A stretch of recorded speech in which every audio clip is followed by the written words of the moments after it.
Alright, Diablo 4 Necromancers, let's go over the brand new build for Season 9 that everyone's got their eyes on, which is the brand new, unique, the Hand of Naz build with the skeleton mages. These are going to be the super skeleton mages. So really what it does here is it just gives us more damage, but also what happens is when the skeleton mages attack 25 times without dying, it will upgrade into a skeletal archmage. So it's like going to be more powerful with that. And then they are also able to teleport when they get attacked, and they can also have their attack shatter, which does more damage, and it can actually hit multiple targets.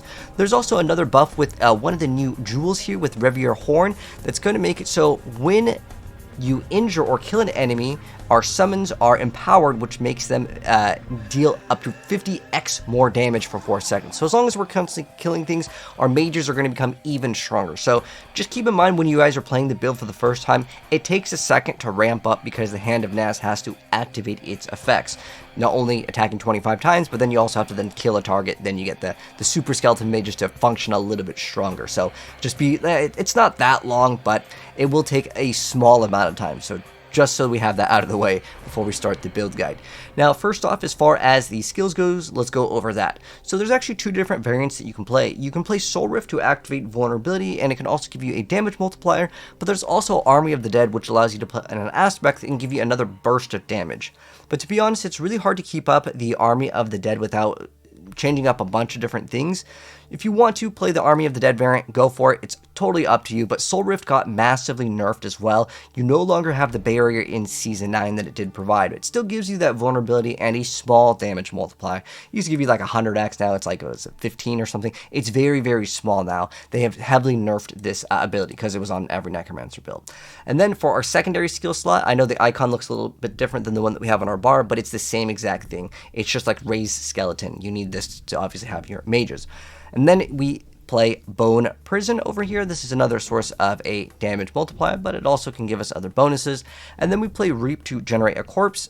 If we want to put another point into it, that is an option. But then also what you can do with it is just get increased attack speed, and your attack speed is also tied to your minions.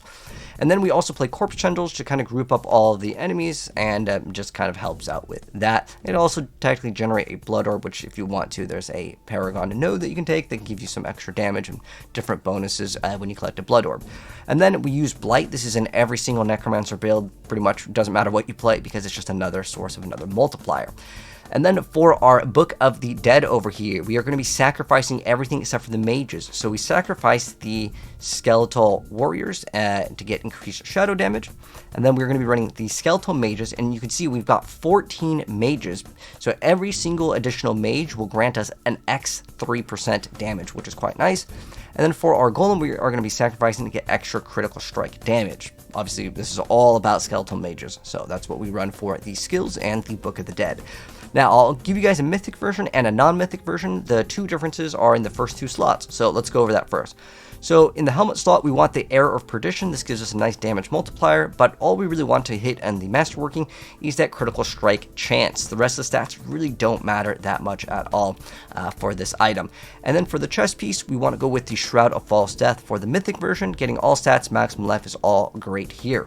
Now for the non-mythic version, the differences would be, well, in between, you can run whatever defensive or utility slot, but I actually think Godslayer is pretty good. It just has that ability to group up the enemies, and that actually does help when you have these super skeleton archmages that can have the damage shatter on impact and hit additional targets, so it's nice for that. But then just getting some additional cooldown reduction is okay here, but honestly this is probably going to get replaced for the Air of Perdition in most builds, but Godslayer is still a pretty decent build item for a lot of different things. And then for the chest piece, we're going to be playing Hardened Bones, so this is going to give us extra damage reduction for us and tactically the minions, but it doesn't really matter too much about the minions. They're not going to really get hit that often. But in the earlier stages, try to get some armor on your piece of gear, obviously before getting the mythics. This will help out significantly. But that's the only difference in terms of the gear goes in terms of the mythic. You don't need Starless Skies in this build. And then for the gloves, we want to get the Hand of Naz, and you want to get on the masterworking that Skeletal Mage Mastery. That's the best thing to go ahead and actually have for the masterworking, and on top of getting the greater affix. Just Skeletal Mage Mastery is like the best for the numerical stat. Then we are going to be running the pants called the Blood Moon Breaches. This is basically in every single summoner build because we want the Hellbent Commander, which gives us extra damage for our minions. But then on top of that, the summoning skills have a chance to inflict a Decrepify or Iron Maiden, and we basically just get to get an additional multiplier on those. Now, I also want to mention for the skills, because I mentioned before you could play Army of the Dead. If you want the build to feel a little bit more snappy, because this is your summoning skills have a 7% chance to inflict it, and without the curse on the enemies, they may take a little bit less damage until that gets applied. So you can manually cast it if you want to swap out Corpse Tendrils or even Bone Prison. By all means, go for it. It's kind of up to you. The build feels pretty smooth overall, but I would still honestly recommend Hydra build over this.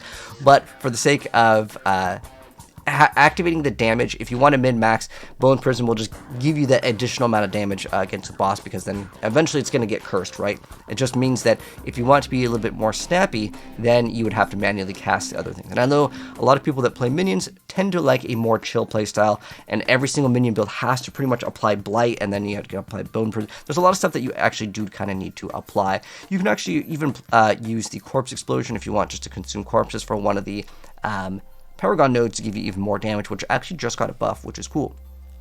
But basically, yeah, we do want to curse the enemies as much as we can, but it's random chance here. And then we run the Blood Getters aspect over here, so our Skeletal Priests also empower you. So this is basically a thing that we get as a bonus, and what this does is it just empowers our effectiveness of the mages that we have. And then ideally, this is something that's important. We want to put on utility here to get Soul Rift duration on utility. So that's going to increase the duration of Soul Rift. If you want to play the Army of the Dead build, obviously you go ahead and swap that. And then we want mobility, but you do need to get armor somewhere in the build because there's a lot of like uniques in it. So you need to get armor somewhere. And you can also get all resistance as another like defensive stat in your rings as well, just for more survivability. And then we are going to be running a two-handed scythe here because we get the scythes implicit of the summoning damage. And what we're trying to get is the weapon, the temper, to get chance for skeletal mages to attacks to cast twice, so we get basically double damage here. And then on all of the offensive pieces, we want the skeletal mages damage because we don't have anything else but that. There's also the lucky chance to restore primary resource, as we will be running the Cax rune to actually gain a huge bonus in damage if we want to run like Nagu Quacks. This is a really great addition to get even more damage. I also throw in Neo Q here just to get even more defensive stats, because the build definitely feels squishy because you have a lot of unique here. So a lot of times, usually you run a lot of things with like greater affix for like life. And then for the amulet here, we want int. We can go with Death's Embrace, Hellbent Commander. We can get Skeletal Mage's damage. We can also get Ultimate Cooldown Reduction, or we can get the Soul Rift duration. Any variants of those are great to get on this. But yeah, Hellbent Commander is kind of like the main thing that you want to focus in on any summoning build. And then we're running the aspect of reanimation in one of the ring slots, getting attack speed, crit. Those are all great GAs. And then you can also try to get ultimate cooldown reduction. So you can masterwork it in any of the slots, to be honest. It's not that easy to keep up 100% of the time, but keep in mind how the skill works is that it does last beyond its duration. You get like a bonus from it. But yeah, attack speed and crit is kind of what you want to go for in most of the offensive categories. And then we want for the Ring of Meddling to get specifically that ranks to the Skeletal Mage Mastery. Technically it gives it to on all of them, but that's the only good greater affix to really hit here. And then every 6 attack it does like the exploding damage, which does physical damage here. And then because we're running a two-hander, we don't have an offhand. So as far as the runes go in one of the weapons, we're going to run Nagu and Cax. What this is going to do is activate and spend all of our resource, and then we get a big spike of damage for a brief moment. And then you can also run Neo and Q over here. Neo Q will give you, well, it's whatever you're running as your other rune here. Q is going to give you the barrier. I felt like this build was definitely squishier when it was compared to any of the other builds. You can actually opt to run Ohm or any other rune that you want here, but in the earlier stages I found it to be really helpful. And the main reason why a lot of people are going to run into this situation with this is that the Soul Rift no longer grants barrier, which I mentioned before, but it's just really important because for a long time we always had that huge amount of barrier, and the Necromancer was smooth, but without it the build feels a lot worse. So if you feel tanky enough, then by all means drop this rune, but it'll really help out in the earlier stages. And then for the Horadric spells, the new powers. So we're going to be running any power is totally fine. It honestly doesn't really matter. We can assign it to Blight, and then we are going to be running either the shadow one or we can run the cold one. So the shadow one will give you damage reduction by 10%, which helps out, but you also get bonuses depending on crowd control, and the cold one will also kind of give you more survivability because if the monsters are chilled, they're going to be moving slower. Oh, now you guys can, by the way, you can see how big the minions get. These actually get quite large. Okay, they reduced in size. So it only lasts a brief duration. As long as you're attacking stuff, again, they're going to grow in size, and it's awesome. But we are running on the Glacial Nimbus. We are running Sapping Crux to apply vulnerability because Soul Rift doesn't really have 100% uptime. It just gives us more consistency on it. I like Soul Rift for the bonus damage as well. But honestly, if you can get your cooldown reduction to be good enough, then Sapping Crux could technically be dropped and running another one if you want to. Bottled Wind just really helps out for survivability. And then we run Reactive Ooze to actually grant us all of our resource that we're going to be spending consistently with the Cax rune. And then for the gems over here, it's just kind of the same thing that you've always seen in builds, which is basically the emeralds and the weapon before you get the runes. Obviously, once you have the rune words, run the rune words. And then we're running Topaz for int. And then for the gems here, we're running Revier Horn. This is a brand new thing that just got buffed, which gives us a X 50% more damage when you injure or kill the enemy. It's going to make those minions stronger. And then we also have Idol from below, so it grants us extra primary stat over here, which is great. And then we also run the Horadric Crest over here. So we run one of each Arcana. So you can see where it says Arcana, there's one that says Denial, one that says Power, and then one that says Control. Try to get a variety of this. Again, the build feels squishy. That's why there's a lot of defenses here. It's going to give you extra damage reduction and maximum resistances. To even further get your resistances up, you can also get, instead of, let's say, Int on your ring, you can also get all resistance here. You can also get all resistances instead of maybe int on your boots to try to max out your resistances a little bit earlier on before you start getting, your master working and all that stuff done to get like your greater affixed pieces of gear, getting everything to be higher up there. Next up though, we have the skill tree, so I'll make this a little bit bigger. So there's a couple options with the skill tree here. So in the very beginning, Reap is kind of one of the better ones to select because if an enemy that's hit by Reap dies, you gain 30% attack speed. Our attack speed is also tied to our minions. And then we also could get this if you want to put one more point. This is totally fine. But then the rest of the stuff, we get a huge flesh, so we can generate some corpses. We get Blight over here. It's really just used for the damage multiplier. And then we get a bunch of like damage reductions, barriers, and increased damage. Titan's Fall is actually really good. You can actually put this on your weapon as well if you don't get the skeletal mage like attack twice. It's actually pretty decent. And then we get Fueled by Death, so we get increased damage after we consume a corpse. And then we have Bone Prison over here. This one can reduce your active cooldowns for each enemy trap, so this can help with your spamming of corpse tendrils if you happen to activate that a little bit more frequently. And then we have Death's Embrace, so just more damage and damage reduction. I actually think this was a great one to get in your amulet as well, because it gives you damage and damage reduction here. And then we get extra movement speed because Necromancer just moves slow without getting that. And then we have Amplified Damage. And then we also get Decrepify. And then the most important thing is the enemies hit that are affected by Decrepify can reduce your cooldowns. So if you want to have higher uptime on your ultimate, instead of running Soul Rift, again, you can run Army of the Dead, doesn't matter. You can then drop, let's say, Bone Prison, or if you want, you could even drop Corpse Tendrils, or even the very first skill, which is our basic skill called Reap. You can drop any one of those, and you can manually cast Decrepify. But I know how most Diablo players are. They just don't really like to look for the little icon because sometimes there's too much stuff going on. You don't know if it's already hit by one of your minions to apply the curse. But against bosses, it's better to not have it equipped, and then you just eventually one of the minions is going to apply. You have 14 minions hitting them, and there's a chance on the unique over here. It goes up to a 7% chance, and if you have 14 of them, it's going to eventually get tagged by it. So you can manually cast it though if you want it to kind of feel a little bit better, and you can get those cooldowns up a little bit more. So it's up to you on how you want to play the build. And then the most important thing is getting that Skeletal Mage Mastery over here. And then we get extra bonus damage while healthy, and then we get Corpse Tendrils over here. We can also get a Blood Orb that it spawns in, or we get the Vulnerable if we want to, but this just groups up the enemies. It's kind of just a nice thing to have. I actually really like the Ring of the Sacrilegious Soul because it automatically applies it too, which is kind of nice. And then if you want to get Fortification here, because again, the build feels very squishy. When a corpse form from your skills or your minions, you get some extra max life, and we get all of these over here.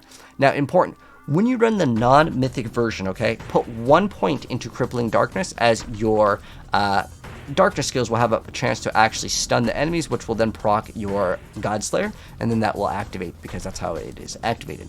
And then we're going to be maxing out Soul Rift, or again, you can play Army of the Dead as well. You can apply this, and it's going to give you a bonus damage. Now, remember, I told you guys, it seems like it's really hard to keep up, but it doesn't have to have the upkeep 100% of the time, because it lasts for an additional 5 seconds after it ends. So just, again, note to self on that. When you're looking at the cooldown reduction, it may not be able to be up 100% of the time, even with this 5-second extended duration, but getting extra range to Soul Rift can help out a little bit as well. So we put some points in there, and then get some extra crit over here, and then while we have at least 7 minions and we have 14 of them, we're going to be getting a bunch of summoning damage here, and then we also get Kalan's Edict. Another thing that's important to go over the minion count, even though I went over all of like the gear pieces, one thing I did want to highlight upon, because I talked about Hellbent Commander, but I wanted to wait for that because we run what's called Aspect of Occult Dominion inside our amulet, and this is absolutely key here because the amulet will give you an additional minion.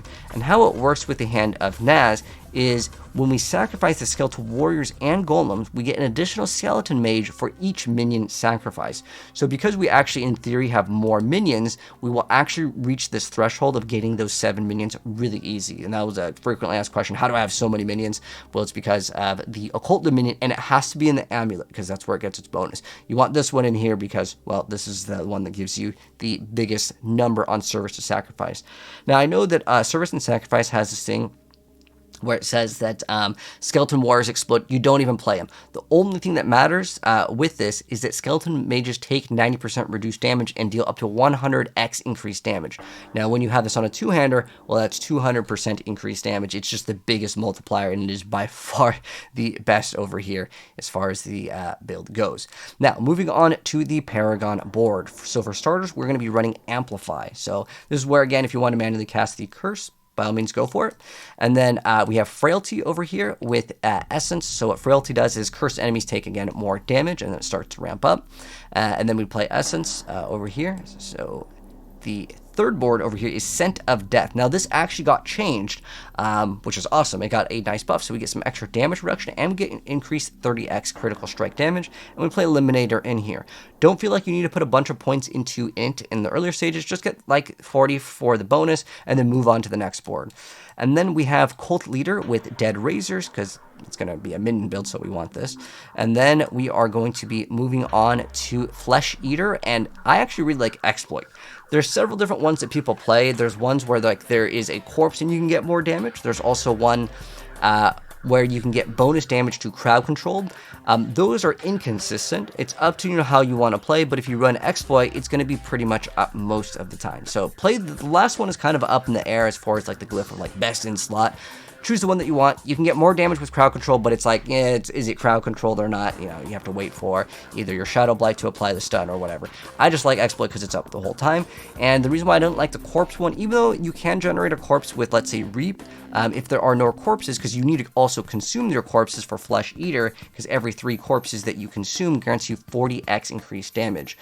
So you can actually utilize your corpse tendrils. You can actually technically play Corpse Explosion in the build if you want to, but this is kind of a node that's, it's not always up 100% of the time, but they have actually buffed it a little bit, and it used to be 5 corpses and now it's 3, so it should be up a little bit more, as long as, again, if you get some extra cooldown reduction, it can be up a little bit more. You can get extra cooldown in your amulet, or if you don't run the mythic, you can also get cooldown in your helmet, so it can kind of help out spam your skills a little bit more so you can consume those corpses. But there's actually a lot of extra points here, so for the very final 25 points, just to make it not confusing, just throw it into a bunch of Int. There's no real big thing that you can really get in this build in terms of like, you don't need skeletal warrior damage because, again, you are skeletal mages. We've gotten every single damage node. This build will tap out pretty fast as far as Paragon points, because, again, the rest is just like some very specific resistances, which I felt like weren't really important to grab because, again, it's really unnecessary. But yeah, the build will be pretty fast to max out. You can probably get about like para like 230-ish is where the build is pretty much like done, but you can be even para 200 and your build is almost done. It's just, again, there's a bunch of stuff that's resistance on the Paragon board, so that's why you see the extra 25 points. But put all of the extra points into just straight up intelligence. It's the only stat that really will give you any advantage. The rest are just like, you know, 10% shadow res, and like your should be res kept pretty easy because it's an int based build. But that's gonna be it, guys. That's just the brand new super skeleton mage build for season 9. If there's any other ways that we can improve the build, let me know down below, and I'll also be updating the planner consistently. as Season 9 drops tomorrow. But anyways, have some fun with this build, guys. And I also want to mention that if you play this build and you're feeling like it's a little bit like weak, honestly, my recommendation is the Hydra Sorc. It plays similar in style because it's still kind of like a summoning build, and that build is just way tankier. It's just way more DPS, and you get teleport. So if you want my suggestion, and if you like this playstyle, by all means go for it. I obviously play everything on this channel. I'm not really biased towards one specific class, although it'd probably be Rogue if there was anything. I'm telling you guys, Hydra Sorc is way better than this build overall, but I know some people are like, I love Necromancer, it's my favorite class. Go for it, man. Play it. But if you like the summoning playstyle, check out the Hydra Sorc build this season. It's going to be one of the most fan favorite ones, I would say, and it is definitely good. But anyways, that's going to wrap it up. If you guys enjoyed the video, drop a like, sub if you're new, and I'll update you guys if we need to make a new update. If there's some new crazy bug discovery, I'll let you guys know, and I'll be updating the planner consistently, which will be pinned, as well as in the bio in case you guys are watching this on TikTok. But peace out.